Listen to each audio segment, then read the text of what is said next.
welcome to this monster of a video that I for some reason decided to make. So last year, 2023, I read a total of 36 books. And in this video, I'm gonna talk about all of them. I'm going to try to give a very quick plot summary and my opinion on the book. Let's get started. Also, I'm going to talk about these books in no particular order. First up, I read Beyond the Wand, The Magic and Mayhem of Growing Up a Wizard by Tom Felton. He played Draco Malfoy in the Harry Potter movies. And look, I'm not a person who reads biographies. This might be the first biography book that I read for obvious reasons. I love Harry Potter and this is a must. I absolutely love going inside of his life, learning about his life growing up, how he auditioned for Harry Potter, and also like some behind the scenes for Harry Potter, and also like his relationship to the other cast members. Next up we have Mysteries of Thorn Manor. This is a teeny tiny novella book. It is tiny, you know, compared to other books. It's less than 200 pages. It's a very quick read. And this is a sequel / novella for Sorcery of Thorns. But you're just gonna appreciate going back to the world and revisit the characters. In this book, the two main characters, Elizabeth and Nathaniel, get locked inside Thorn Manor, which is Nathaniel's big house. Basically, something went wrong with the wards, and now they have to find out a way to open the doors again. And that is basically the plot of the whole book. It's just really fun. It's a fun, cute, fluffy story. Then we have The Cruel Prince Trilogy. We have The Cruel Prince, The Wicked King, and The Queen of Nothing. Also, there is a little novella in the middle of these, and I read that one on Kindle. The novella is called The Lost Sisters. The trilogy as a whole, I'm going to give it 5 stars. I really loved it.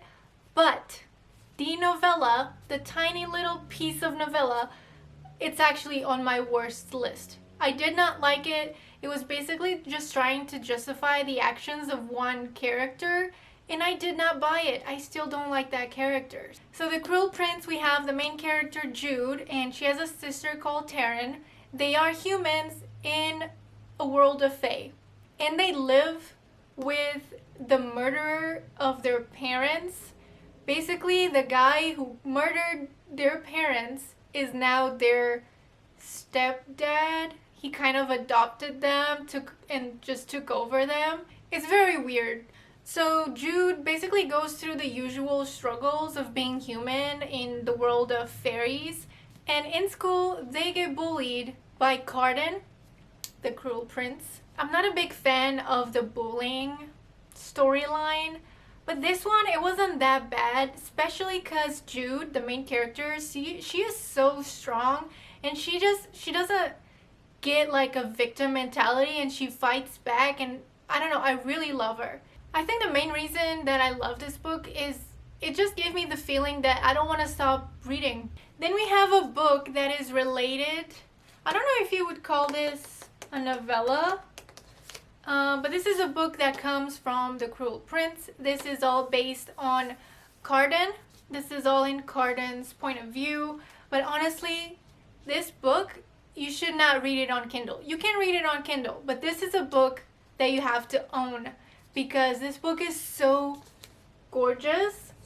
It truly looks and feels like a fairy tale. There's tons of illustrations in this book, and it is so beautiful. I mean, reading this book like this, it's like a whole vibe on its own. I love how gorgeous it looks. So in this one, you kind of go into Carden's mind. The only thing I would say is that there's not much about him and Jude. There's a lot of scenes from The Cruel Prince that I would love to know his point of view, because we only know his actions, but I would love to know what's going through his mind. Next up, we have Ready Player One by Ernest Cline.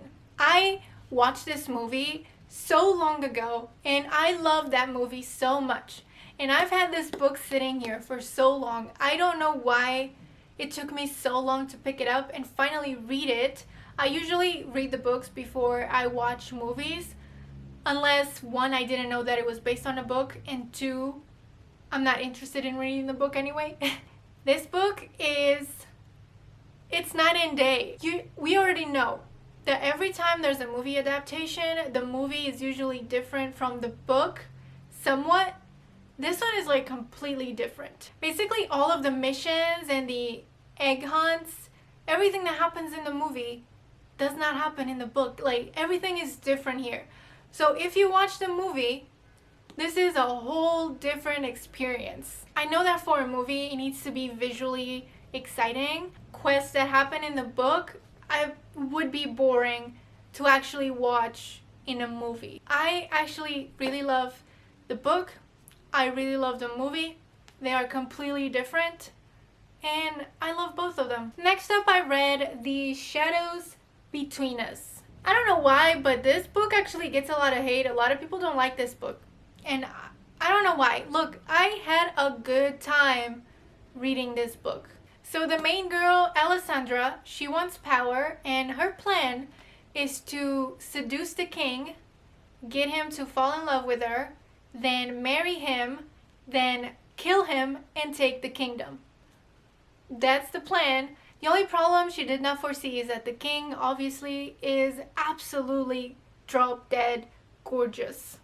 So she might actually fall in love with him. I absolutely love the two main characters. I think they are a power couple. The only thing I would say is every issue that happens in the book is brushed off to the side like it's nothing. And then towards the end of the book, something similar happens, but then it does become a big issue because we need conflict, right? So yeah, that's it. Mostly really loved it. Next up, I read Tweet Cute by Emma Lord. As the title suggests, this is a cute little book. It's kind of like a YA. It's very like a teenager story, but it's fun. It's quick to read. I had a good time. Believe it or not, this book is about basically a Twitter war about grilled cheese. So the main girl, Pepper, her mom owns a big burger chain, right? And she has Pepper run the official Twitter account for the big chain. And then you have Jack, and his family runs a local deli. And one day, the big burger chain comes up with a new grilled cheese sandwich recipe, new item in the menu, and turns out Jack is like, you stole this grilled cheese from us. So now the feud starts, and Pepper and Jack are on Twitter, and they basically start like roasting each other. The fun twist is that Pepper and Jack know each other in real life. They go to the same school. They are actually kind of developing a relationship of their own, not realizing that they're enemies on Twitter. It was cute. It was fun. I enjoyed it. Next up, we have A Good Girl's Guide to Murder. I'm not usually into true crime stuff, but I was addicted in this book. This book got me hooked. So the plot of the book is 5 years ago, a schoolgirl named Andy was murdered by some guy named Saul. And the police thinks he did it. Everyone in town thinks he did it, like he is the culprit. He is the murderer, right? But Poppy, a 17-year-old girl, isn't so sure that he's the murderer. So she chooses that case for her final year project, and she basically reinvestigates the whole thing.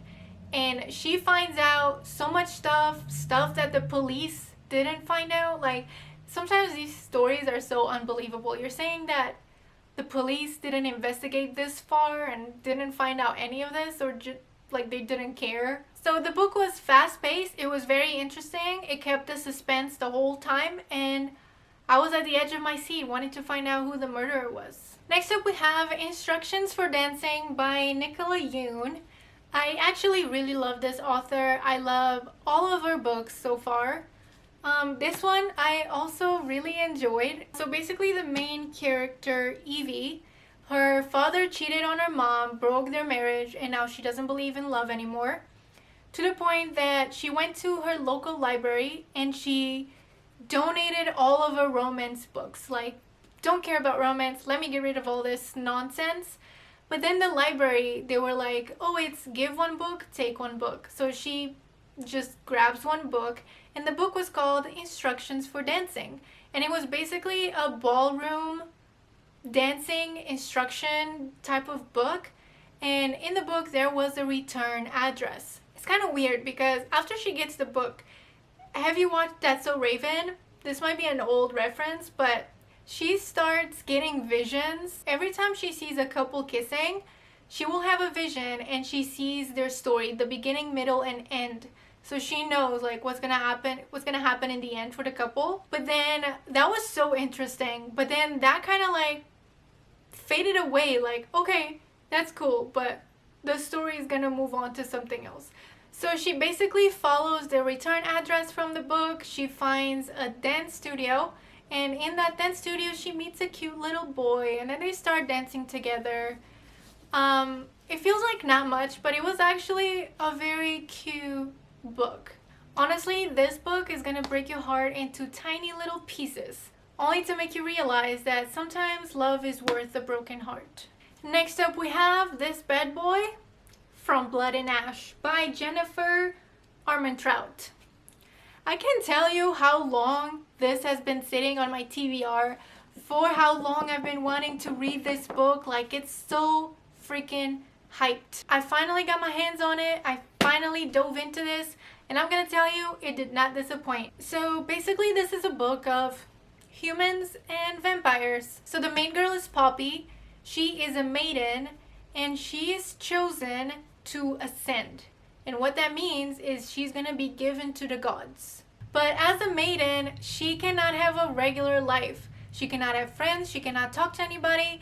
She's kind of like a prisoner in her own life. She cannot do anything that a regular person could do.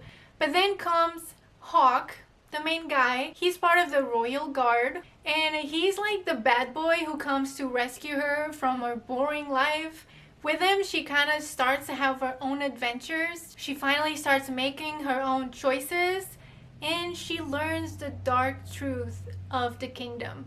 This book is a slow burn, and I really enjoyed it. And book number 2, I also read, Kingdom of Flesh and Fire. It's book number 2 to Blood and Ash. But let me tell you something. I do not know how or why this happened, but I can't tell you how much this pisses me off. Look, this book, do you see how big this is? It's massive. 90% filler, 10% of actual plot. I still gave it 4 stars just because I got so invested in this world of Blood and Ash that I still enjoyed it. It was not much happened, but you're so into that world, and because you like the first book, you kind of immediately like the second book, even though it's not great. But if I get into book 3 and it doesn't get better, the grace period is over. Next up, I read this Woven Kingdom. This is a special edition from LitJoy. That's why it's all golden and shiny with sprayed edges, all golden, beautiful. So this book is one of those that was just sitting in my TBR. Like, I've had it for a long time, but I didn't pick it up. Actually, I regret it. I should have picked it up sooner because it is so good. The best way I would describe this book is a gripping Persian fairy tale. The main girl, Alize, is a jinn servant destined to be queen. But she doesn't know that, nobody knows that. And then you have Cameron, the prince who will soon inherit the kingdom. So Alize was actually destined to be the destruction of the kingdom, but she just works as a measly servant and seamstress on the side. She's always being berated and bullied. Cameron is the royalty that becomes too aware of the injustices and cruelty of the kingdom. And he really wants to change it, but he's stuck in this old ways patriarchy from his father. Now these two together, I'm telling you, they are gonna change the world. Sometimes it was a bit slow, but it was never boring. I was hooked the whole time. Then I read these Infinite Threads. This is book number 2 from this Woven Kingdom. Now let me tell you, this book is no plot, just vibes, okay? So if you really like the first one, you might still enjoy this one just because, as I was mentioning before, you're still in that mindset and you love the world, so you're still invested even though nothing happened. The third book is actually coming out very soon, I think February, so I'm excited for that. Basically, almost nothing happened in here, but I was engaged the whole time. And that's very hard to accomplish. I don't know how, but it happened. Also, there's a new character in this book and a possible new love interest. I don't know how I feel about that. Then I read People We Meet on Vacation by Emily Henry, and I have a video on this. The link will be in the description if you want a more in-depth look into the book. So the two main characters, Alex and Poppy, they've been best friends forever, and every summer they go on vacation together. They kind of had a falling out. The book keeps going from the present to X years ago, but Poppy is in the middle of an existential crisis and she realizes that she needs Alex to be happy again. So it just so happens that Alex's brother is getting married, so it's a great opportunity. They are both going to the wedding. So they end up together in a cheap Airbnb with a broken AC. And that is actually what brings them together. So this was actually really fun. I had a great time reading this book.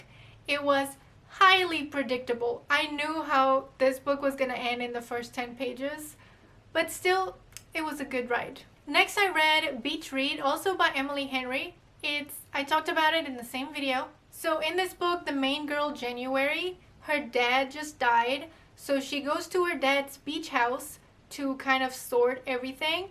And that's where she runs into her college nemesis, Augustus, aka Gus. So they are both authors. And believe it or not, they are both going through writer's block.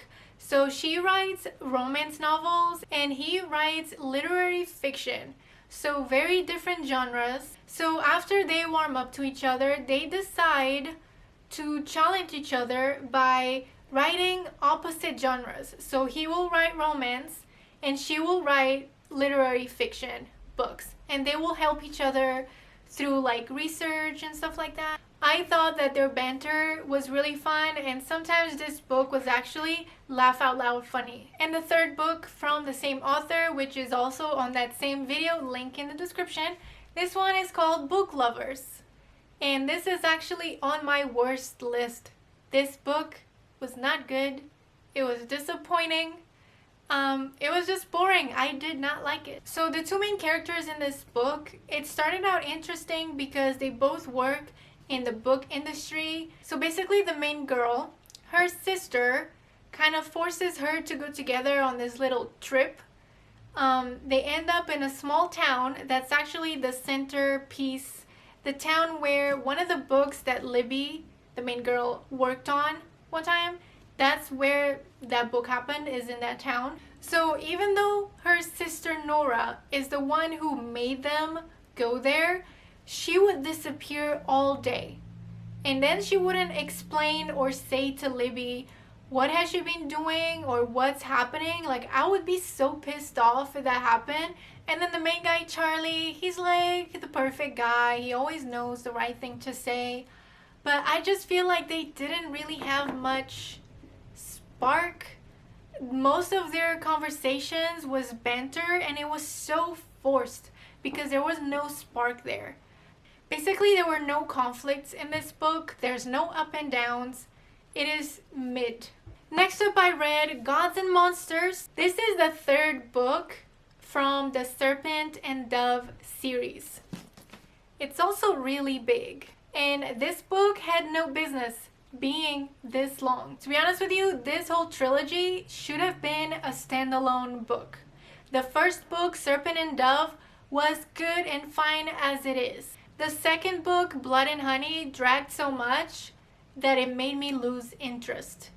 I basically just read this book for completion and I had very little hope that the story would get better, but it didn't. This book is so pointless. Like, when a story goes down so much that it makes me lose interest, at this point, whatever happens, I don't even care. Like, I don't care about any of the characters anymore or what's going on, because they're just going in circles and you're just wasting my time with these long books that have nothing in them. Next up we have Nevernight by J. Kristoff. This is a vampire book. I was very intrigued by this book. I heard a lot of people talking about it. I wanted to read it. So this is one of the books that's in my middle list. It's not the best, but it's not the worst. It's kind of like a 3.5, you know? So the main character, Mia, her family was murdered. And there's three guys that are involved in the murder, but they hold very high positions. So the only way for her to get to them and get her revenge is to become a blade through the Red Church. Basically, to become an assassin. So you kind of go through her in the Red Church, going through classes, training, and that kind of stuff. I kid you not. For the first at least 100 pages, I had no idea what was going on. I had no idea what the plot was. I was so lost. The author has a very unique writing style. He very much overuses similes. And sometimes, I don't know if he's trying to be smart about things, but it's annoying sometimes. Most of the time, it doesn't make sense. I will give you an example of a quote from the book that says, "He was the beauty of a fresh suicide." Now you tell me what the hell that's supposed to mean. This book is full of stuff like that. Also, something different about this book is that it's full of footnotes. Almost every page in all the chapters, you go, this is an example. The story goes through here. This whole chunk is footnotes. So there will be a little asterisk somewhere, and then the author just goes off into backstory and fun facts and back history. Like, it was too much. Look, at first I was like, oh, this is fun and new. But then very quickly, I'm like, I don't care about all this extra information. So, to be honest with you, I started kind of skipping all of those footnotes. It got old very fast. It was too much. I feel like the author kept trying to be like smart about stuff, but it was just annoying. Overall, I mean, I kind of liked it. I liked going to like the classes and the training and all that stuff. But there were also elements like the footnotes and stuff that I did not enjoy. So yeah, this kind of is in the middle. I do not know if I should keep going to the second book. Then I read Love Theoretically by Ali Hazelwood. This book might actually be Ali's best book so far. I enjoyed it so much. There's like, it's also STEM. There's like romance and science together. So the main girl, Elsie, she has a PhD that she got a year ago, and she goes on this job interview for a theoretical physics research position with actual benefits like health insurance, because America, am I right? So she has diabetes, she cannot afford her medication, so she needs that job, so she gets health insurance, so she gets her meds. So she's into theoretical physics, and then there's one of the people that's on the board for her interview for that job is actually her nemesis, Jack. And he's her nemesis because one time he wrote a whole paper discrediting the whole theoretical physics profession. He's an experimental physicist. So Elsie, she's not her own person. She molds herself to be what other people want her to be. And then you have Jack, and he's perfect. Let's be honest. He's perfection. He's sweet and caring and understanding. And he is the only person that sees through her. And then he helps her to be honest with people and be honest about the things that you like and don't like. And you don't have to be anything just to please other people. So I loved it. I think this is one of her best works. I also read Bloodmarked. So this is book number 2 of Legendborn, and I enjoyed Legendborn. It's a big boy. This one, it suffers from second book syndrome, and that basically means that mostly nothing happens in the book. As in a second book, usually it's 90% pointless stuff and 10% actual plot that will move the story forward.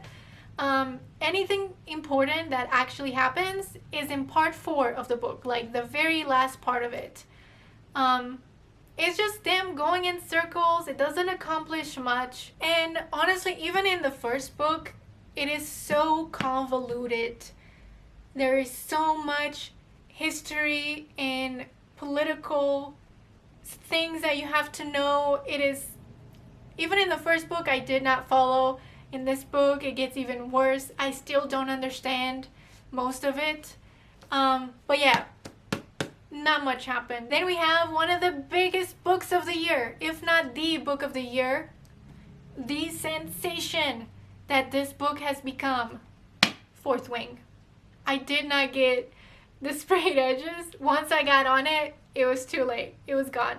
Honestly, I'm gonna call it, this for me was the best book of the year. I loved it so much. I got so into it. You know, I don't usually read books about dragons, but this was so good.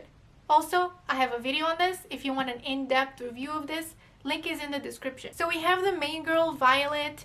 She has been training to become a scribe, which is basically the people who write down everything that happens for history purposes. But her mother wants her to be a writer because her mother is a general. The thing is, Violet has a condition where she has frail bones, or she keeps dislocating her joints very easily. Being a writer is already dangerous, but with her condition, even more dangerous. So she goes to writer school, and then it's so interesting and it's so fun, like all the classes and the training and all the competitions they have to do, and basically they have to survive. And then you have so many dragons, and the dragons talk. So the dragon will bond with the writer, and then they can communicate in their head. And it's so fun. The dragons are so sassy. If you want me to go more into it, I have a whole video on it, so I just wanted to keep this short. But this book, so good. In contrast to the best book of the year, I present to you the worst book of the year that I read. They are both in the same video where I went in depth with both of them. This one is called Fireborne by Rosaria Munda. So I read this book because it's also a dragon book, and it was recommended by a YouTuber that I follow as being possibly better than Fourth Wing. It was not. I did not like this at all. It was so boring. This book is no fun, all politics. If a book is only about politics, I do not like it. It's not my style. Like, I like some politics and world building. You need that, of course. But if that's all it is and there's no fun, I do not like it. There is zero romance in this. Almost zero dragons, to be honest with you. Some people say that even the dragon part in this is awesome. Did we read the same book? Because what I read, there were barely any dragons. And they don't do anything special. You're just aware that they're flying dragons. They don't talk, like in Fourth Wing. Yeah, I did not enjoy it. And then we have Iron Flame. So this is book number 2 of Fourth Wing. And I did get the sprayed edges this time. This one was okay. Like, everyone's back in school except Xaden. So Xaden graduated in the last book, so now he's actually like in the front lines you know, protecting, fighting the bad guys and stuff like that. But Violet is now in her second year of school, but the thing is, the classes are not the focus anymore. And because Xaden graduated, they only see each other once a week now. Every time they get together, they basically just fight. They have the same fight every time they meet. And they just cannot solve the problem. The miscommunication, like these people, they need to learn how to communicate. Like, this is not acceptable to be having the same fight 20 times over and over again. Like, just talk to each other. But anyways, the best part about the book, the dragons. Once again, they always steal the show. They are so fun. And overall, I still enjoyed it, but not as good as Fourth Wing. We'll see where it goes from here. Next up, I read Queen of Shadows. And this is book number 4 of the Throne of Glass series by Sarah J. Maas. Now let me tell you something. I've been losing interest in this series so hard. I love the first book. I enjoyed the second book. It started to lose me in the third book. Things started to go down in the third book, and in this one, I'm lost. The series, the plot lost me. Like, I am not even in the same world. I'm not in the same planet as the book. Like, I do not know what's going on. I don't even know who's who anymore. I feel like in this whole massive thing, only the last 100 pages is where something exciting finally happens. I don't know. Look, so many people love Throne of Glass. They say it's even better than ACOTAR and stuff like that.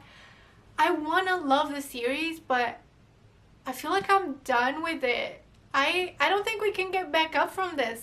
Next up, I read Kingdom of the Wicked. This is another one of those fantasy trilogies that I've been dying to read because it's so popular and everyone talks about it. This one, I would call it a witchy murder mystery in Italy with the 7 princes of hell. So in this book, we have Emilia and her twin sister. They are witches among humans, which is different. So her twin sister gets murdered. And then Emilia wants to find the murderer. And to do so, she ends up summoning Wrath, one of the princes of hell. And then with his help, she wants to find who killed her sister. The book was fast-paced. The politics and the world was very easy to follow. And there's so much Italian food and pastries that it made me hungry. And then book number 2, Kingdom of the Cursed. Now, this book sits in the middle.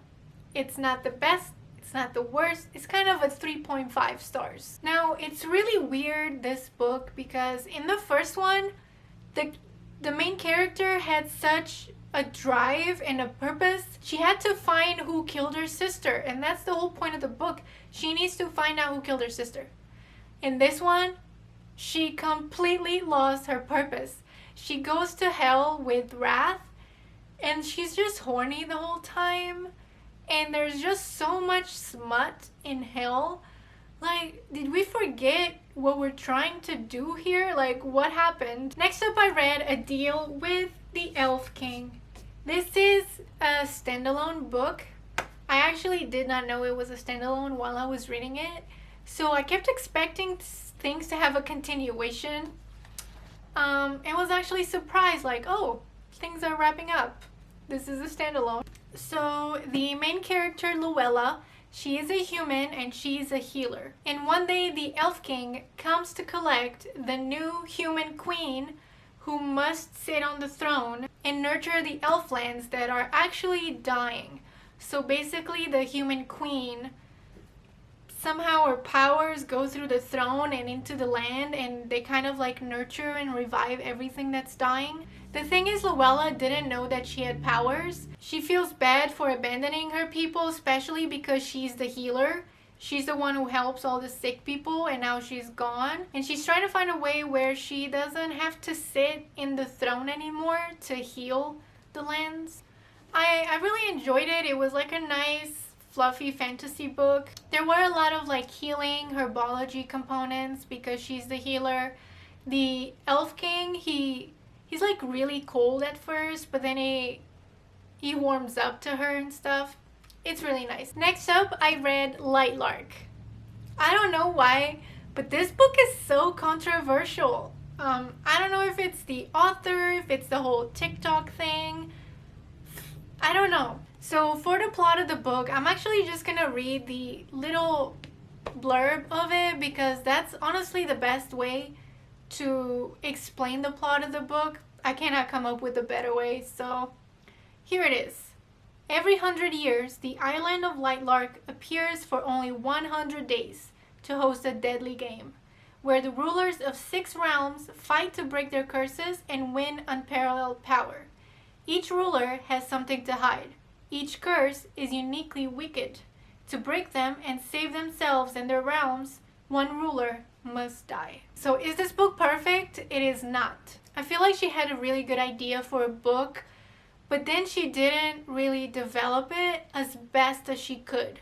Now, I still gave this book 4 stars. I thought the book was engaging and it was entertaining and I had fun. One of the problems with the book and why I say that is because all the realms, they were not fleshed out at all. Like, we don't know anything about anything. One thing that she did achieve is there's a lot of plot twists, sometimes too many. And then we have the second book, Nightbane. So once again, this is a perfect example of second book syndrome. The only purpose of this book is to bridge book number 1 to book number 3.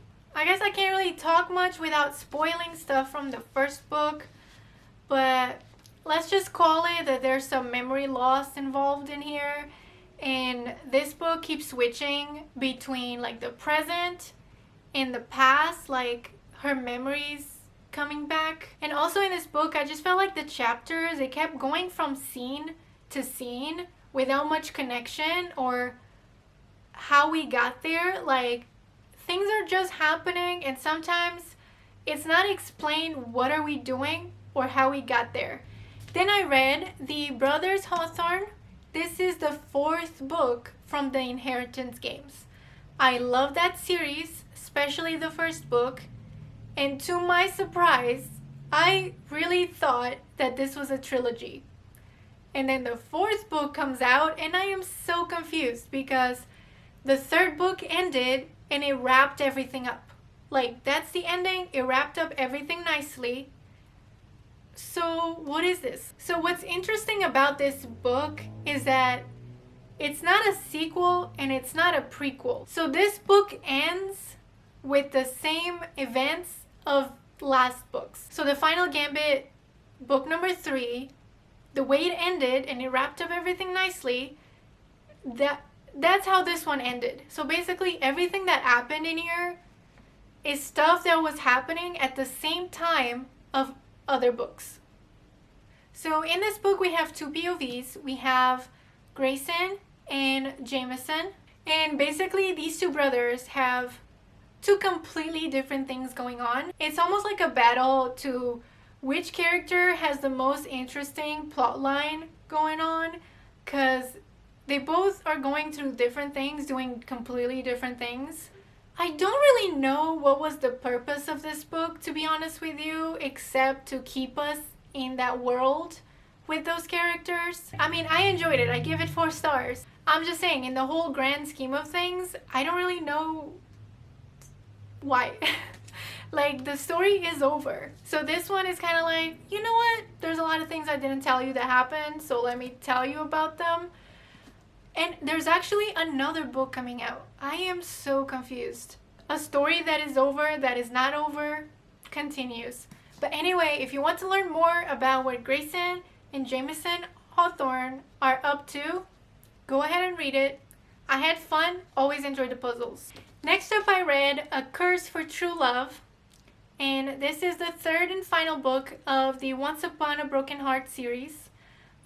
It's a series that's kind of a spin-off series from the Caraval series. I have a whole video on this book if you want an in-depth review of it. The link is in the description. So I'm just gonna be quick in this video about it. I put this in my middle list. Initially, I gave it 4 stars. But the more I think about it, I feel like it doesn't deserve 4 stars. This is not the worst book of the year, okay? But it is the biggest disappointment of the year. Most of the book was completely wasted with the most dumb plot trope that is now a thing, which is memory loss. Can we not do memory loss anymore? Let's just get this straight. Like, memory loss for half of the book hinders the story. The story cannot move on if the main character has memory loss and cannot do anything because she doesn't remember anything. It is such a waste of time. This book was supposed to be the climax of the story.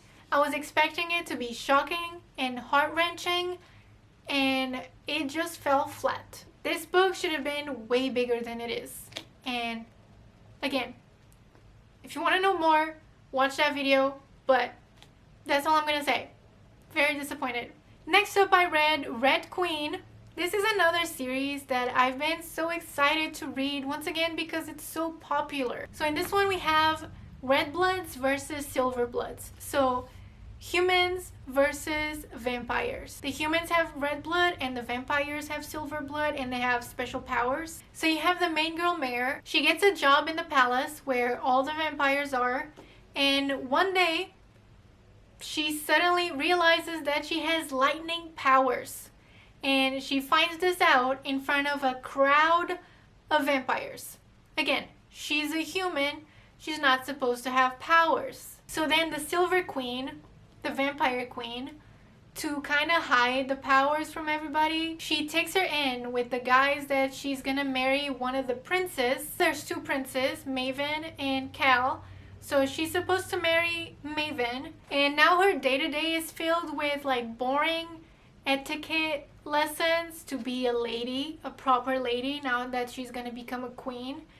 And she also trains in secret with Cal for her powers and also to defend herself, because now that the vampires know that she has powers, she's a threat. I really enjoyed it. I'm very intrigued by her powers. What's her true identity, where she came from. Also, there's kind of like a love triangle going on because she's engaged to a brother, but she's kind of have a thing for the other brother. But there is a major betrayal in this book that pissed me off so much. And finally, are we finally at the end of this video? The last book that I read was another one of Ali Hazelwood's, my girl, Checkmate. So this is actually her YA debut. So the main girl, Mallory, she loves playing chess, but after her dad died, she's done with it. Her dad was the one that used to play with her, and that was their thing that they bonded with. And now she carries the burden of having to provide for her family, her mom, and 2 sisters. One day, her friends take her to a local chess competition and she ends up beating the world champion. Fast forward, then she gets a chance to play chess professionally for money, which comes in handy because she just lost her job. She was working as a mechanic and she lost her job. Anyway, there's a lot of training, competition after competition. She ends up meeting the world champion guy that she beat in the beginning. His name is Nolan, and he's the current world champion. They end up even working together at some point. My thing with this book is this. I expected a cute, fluffy romance book with a side of chess. But what actually happened is I got a chess book with a side of romance. And this is the end of the video. My throat hurts so much. I've been talking for forever. I feel like I cannot talk anymore. So these are all of the books that I read in 2023. I read a total of 36 books. Most of them were 4 stars, which is good.